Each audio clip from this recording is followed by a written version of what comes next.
नमस्कार बच्चों। बीए द्वितीय वर्ष की संस्कृत की क्लास में सभी का स्वागत है।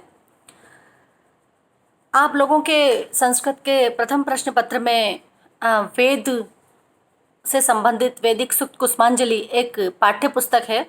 उसमें ऋग्वेद के कुछ सूक्तों की जानकारी दी गई है। कुछ सूक्तों के बारे में कुछ सूक्त उस पाठ्य पुस्तक के अंतर्गत, उस पाठ्यक्रम के अंतर्गत समाहित किए गए हैं। थोड़ा सा मैं आपको पहले बता दूं कि सभी जानते हैं कि भारतीय जो अपना धर्म और दर्शन है उसमें 4 वेद माने गए हैं या 4 वेद हैं: ऋग्वेद, यजुर्वेद, सामवेद और अथर्ववेद। सबसे पुरातन वेद की अगर हम बात करते हैं तो ऋग्वेद सबसे पुराना वेद हमारे भारतीय दर्शन और धर्म में माना गया है। सबसे प्रथम लिखित विश्व की रचना भी अगर कोई मानी जाती है तो वे ऋग्वेद ही मानी जाती है। ऋग्वेद में उस समय की तात्कालिक परिस्थितियों के अनुकूल उस समय की जो लोगों की जो धारणाएं थी, जो लोगों की जो भक्ति की भावनाएं थी, उनका वर्णन वहाँ पर किया गया है।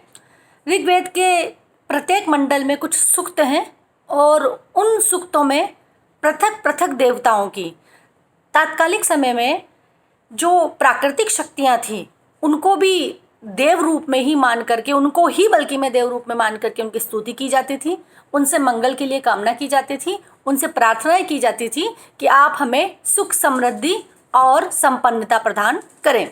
तो वही चीज़ ऋग्वेद में आपके समाहित है।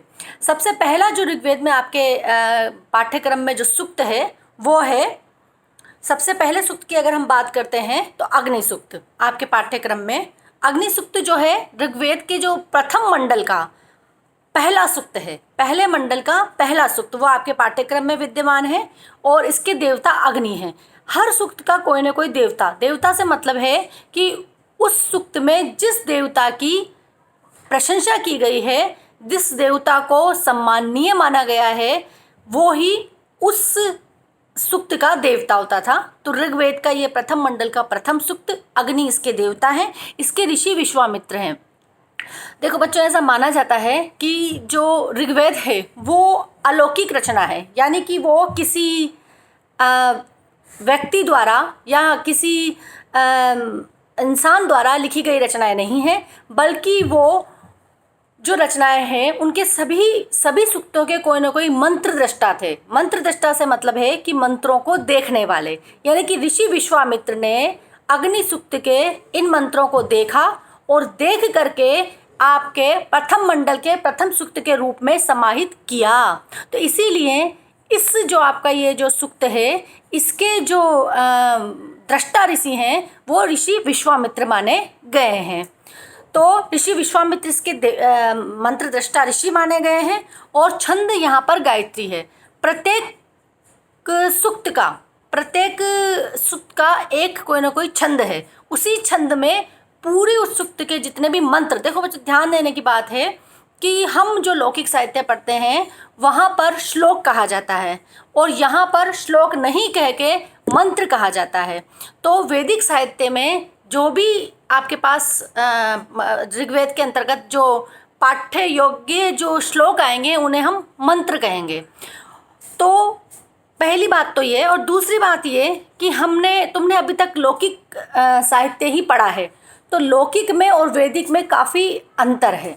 किसमें अंतर है? भाषा शैली में भी अंतर है, उसके अलावा शब्दों के अर्थों में भी कहीं ना कहीं अंतर है, क्योंकि जो वैदिक भाषा है वो थोड़ी सी अलग है, पृथक है। तो जब यहाँ पर आप इसको पढ़ोगे तो आपको कुछ शब्दों का अर्थ ऐसा लगेगा कि अरे इसका ये अर्थ है। तो आपको इस बात को भी ध्यान में रखना होगा कि ये हम वैदिक साहित्य पढ़ रहे हैं और यहाँ पर अर्थों की कुछ भिन्नता होना स्वाभाविक है। कुछ नए शब्द भी आपको देखने को मिलेंगे। तो इन सब बातों को ध्यान में रखते हुए आप लोगों को वैदिक साहित्य का इस हमारे जो सेकंड ईयर के पाठ्य पुस्तक में जो सूक्त साहित्य जो आप लोगों के वैदिक सूक्त कुसुमांजलि के अंतर्गत दिए गए हैं उनका अध्ययन आपको करना है। तो पहले मंडल का पहला सूक्त, ठीक, और अग्नि सूक्त, और इसके देवता कौन है? अग्नि देवता निश्चित रूप से, और ऋषि है इसके विश्वामित्र। ठीक है, हम इसका पहला जो मंत्र है वो लेते हैं। अग्निमीढे पुरोहितम यज्ञस्य देवम ऋत्विजम होतारम रत्न धाततम। यहाँ पर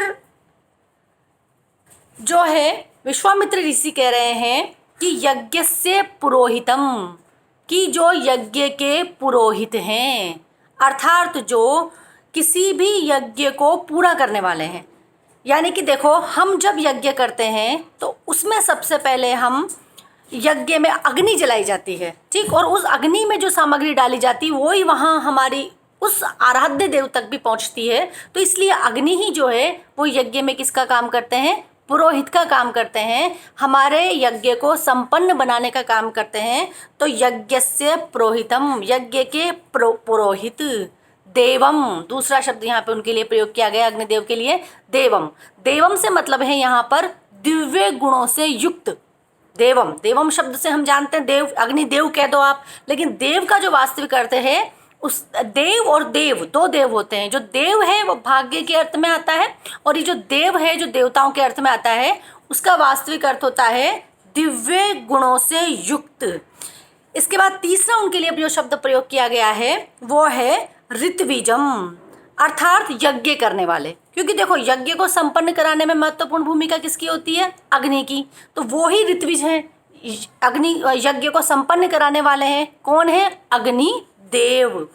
ऐसे अग्निदेव होतारम, हवन करने वाले हम लोग, ध्यान देना, यजमान जो है उसके लिए शब्द है होतारम, हवन करने वाला जो यजमान है उसको। और साथ में अग्निदेव के लिए क्या कहा गया है, रत्न धातुतम, जो कि रत्नों को धारण करते हैं, अर्थात जो श्रेष्ठ पदार्थों को धारण करते हैं, सारे ही संसार के श्रेष्ठ सामर्थ्य को, श्रेष्ठ ऐश्वर्य को, श्रेष्ठ रत्नों को जो धारण करते हैं, ऐसे जो अग्निदेव हैं, उन अग्निदेव की मैं ईडे क्या करता हूँ, स्तुति करता हूँ। तो ऋषि विश्वामित्र ने यहाँ पर अग्निदेव के गुणों को बताते हुए ये बताया है कि ऐसे अग्निदेव की, जो कि इन गुणों से युक्त है, उस अग्निदेव की मैं स्तुति करना प्रारंभ करता हूँ, जो कि ऋत्विज हैं, यज्ञ संपन्न कराने वाले हैं, दिव्य गुणों से युक्त है। ऐसे अग्निदेव की मैं स्तुति करता हूँ। तो यह आपका पहला मंत्र, इस